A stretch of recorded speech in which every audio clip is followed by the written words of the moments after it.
მოგესალმებით ყველა ჩემო მეგობრებო, თქვენი მყოფებით არხზე Video Lessons.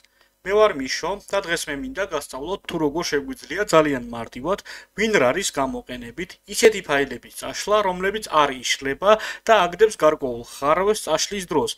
თუ მაგალითად თქვენ გაქვთ რაიმე ფაილი ან ფოლდერი კომპიუტერში, რომლის წაშლის დროსაც აგდებს რაიმე ხარვეს, გიწერთ რომ თავიდან სცადოთ, ან გიწერთ რომ ამ ფაილის, ამ ფოლდერის ინტერნეტ მისამართი ან კომპიუტერული მისამართი დაკარგულია, რის გამოც ვერ მოხდება ამ ფაილის წაშლა, თქვენ შეგიძლიათ ეს ხერხი, რომელსაც ახლა მე თქვენ გაჩვენებთ, გამოიყენოთ და ძალიან მარტივად წაშალოთ ნებისმიერი ასეთი ფაილი. მაგალითად, წარმოვიდგინოთ, რომ ფოლდერი, რომლის სახელწოდებაც არის file A არ იშლება ჩემი კომპიუტერიდან.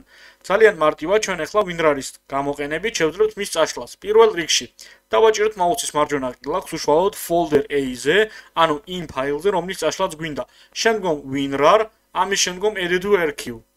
ამის შემდგომ, როდესაც აი ესეთ რამეს ამოაგდებს, მოვნიშნოთ delete file after archiving.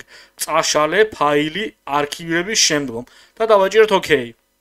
რის შედეგადაც ძალიან მარტივად ფოლდერი წაიშალა, ხოლო დაარქივებული ფაილი, რომელიც დესკტოპზე გამოჩნდა, კიდევ უფრო მარტივად შეგვეძლება რომ წავშალოთ, ვინაიდან და რადგანაც მას ექნება უკვე ახალი ციფრული მისამართი, რომელიც ხელახლა იქნება შექმნილი, არ იქნება ძველ ფაილზე მიბმული და ძალიან მარტივად შეძლებთ მეგობრებო მის წაშლას.